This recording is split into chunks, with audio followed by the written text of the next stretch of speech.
to my kitchen. My name is Lisa Boson. I'm here in northern Colorado and I'm a home chef, and I enjoy just showing you some quick techniques on how to encourage and practice a plant-rich diet or lifestyle. Here in northern Colorado, we are privy to just some of the most beautiful fruits and grains and vegetables. So I just want to show you really quick today how I'm going to pull together a lunch just for me. My husband's out golfing, and with a little bit of a Southwest Colorado twist. So I'm just going to adjust the camera and I'll show you real quick of what I'm going to do. I hope this will work for you at your home as well with your own products and ingredients. So thanks for joining me, and let's get cooking. What I'm going to do is it's a very quick assembly soup, and normally maybe summer isn't a soup season, but there is a soup that's in my cookbook that I enjoy that's really perfect for this time of year. So what I have is some broth that I made by just taking hard to believe, I'm going to show you a picture of this in a moment, a corn cob and just reducing it down in some water. So that's what that is. That's just literally corn broth. And then this is Hatch chili time of year. And so what I did here is I smoked these chilies. Now you can roast them in your oven, that's fine. You can buy already roasted chilies. You can use the canned Hatch chilies, that's fine.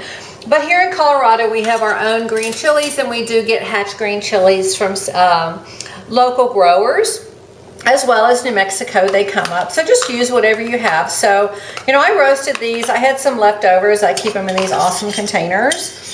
So I'm going to use that. There was also roasted in there some garlic and some onion. So I just put a pan in my electric smoker outside with the green chilies, and then I also did some garlic and some onion on the side. Now certainly you can use powdered garlic and powdered onion. That is just fine.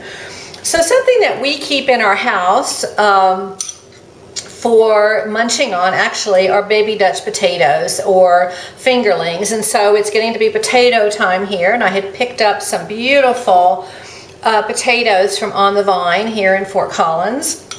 And so I steam them for 12 minutes. We keep them in a bag in the refrigerator, and we use them for snacks or little sides. But potatoes are good for you. They get a lot of bad rap, but potatoes have a lot of minerals and vitamins in them, and I'm going to post that.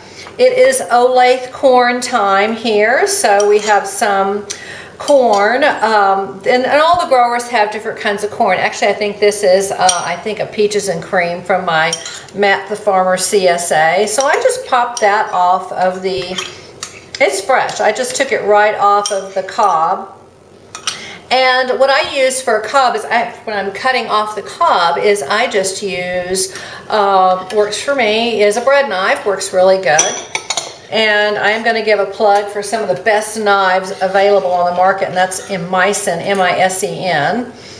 And so then we also keep beans in the freezer. I batch cook them in the Instant Pot. And there's a link, and there's something on my website, a page on my website on how to cook beans, because it's important that not all beans cook the same. Some beans, especially white beans, tend to cook a little more fragilely, so you don't want to cook them as long as, say, a darker bean. So I'm just going to add some beans, and it's just me today, so I'm just going to add some of these frozen beans. You can thaw them if you want, but they're going to cook anyway because they're already cooked. These are Buckeye beans from Rancho Gordo, but Colorado is a big bean grower. It's getting more and more. We do have our local beans. I will put those in the post because I can't seem to remember them right now. So it can go just like that. It could be, that's the simple soup. It's kind of like the trinity of peppers and potatoes and corn. The only thing we don't have in here is squash, but it's squash season. I would add the squash right at the end if you're going to use zucchini or yellow squash in your soup. That was hot. Ha! Can't believe I did that. I was trying to warm my hands actually. So you can You could add some squash at the end. I just don't like mushy squash. Maybe that's your thing. That's cool. So we've got some spices with the peppers and the garlic and the onion. We have some aromatics, and we're going to add one more aromatic. This is one a friend of mine hooked me onto, which is guascos, which I believe is out of South America, and I'm drawing a blank on that as well. I'm thinking it's Colombia, but I could be wrong. But I'm just going to add a little bit of that. You can add some Mexican oregano if you want. That's totally fine. I really like Mexican oregano. It is not the same as Italian oregano, so it is worth actually having both in your cupboard, Mexican oregano and Italian and Greek oregano. There are differences. Now, if you want to just round this out, because we've got vegetables, we've got our protein with our beans, we can add some barley. And so what's interesting about barley is that it's a low water grain. It's becoming much more popular. I just read an article in Nature Conservancy about how they're raising barley, which is used in beer, to sustain and create a low water crop in Arizona in the Verde Valley. So we can just add a little bit of that if you want. Didn't need a whole lot, but just a little grain, just a little toothsome barley in it. And this is already pre-cooked. I actually cook barley and keep it in these really cool bags, and it's ready to go if I just want to dress up, say, a soup or add to a salad or something. So don't underestimate barley being like sticky and gooey. I have a technique in one of my videos on how to bake it and then spread it out on a sheet pan with a Silpat, and it keeps it nice and loose so it doesn't get all sticky and gooey and porridgey, because sometimes you don't want barley porridge. That is the extent of the soup. So we're going to let it warm up a little bit. I'm going to taste it for salt. So that is so yummy with that corn broth. I know that sounds so bizarre, but it is so good. You just let the corn cobs just simmer and simmer down, and you're reducing down, you're drawing out that corn milk and sugars from the cob, and you're making a broth. Now you can certainly enhance this. You can add some better than bouillon, not chicken broth is really good. You can add that to there. So at this point you have a nice soup base, and you can work with it. You can add some more pepper if you want. You can certainly do whatever. But this is just, how long? 5 minutes. We now have lunch. I'm going to serve this with some cilantro on top, maybe some tortillas, and maybe a little chopped avocado. What I also like is that the broth is almost clear, okay? It's still, see, it's very clear. You've got a nice clear broth in there. Let me get a bigger spoon. You know, I'm a little picky about my broth. So, but sometimes I like a clear broth with beautiful vegetables in it. I probably should have had this light on while I was cooking, but I hope you could see it okay.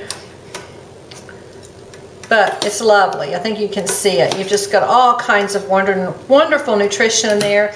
So I do want to show you what I'm going to have for dessert. It's one of my all-time favorites. It is Palisade peach time here in Colorado.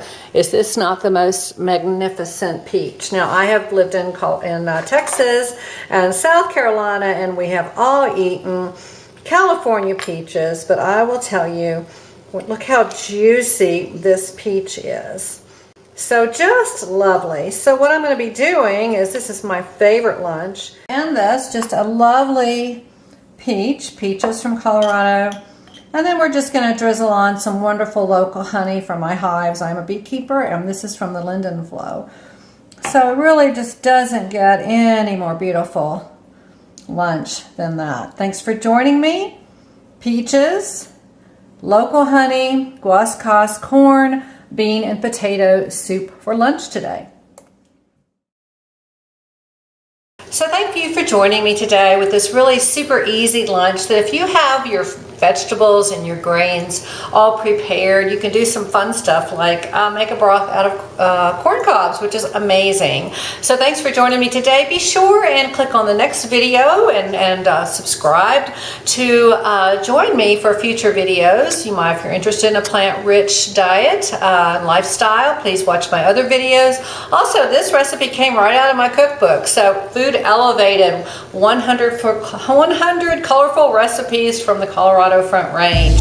Thanks for joining me and healthy eating.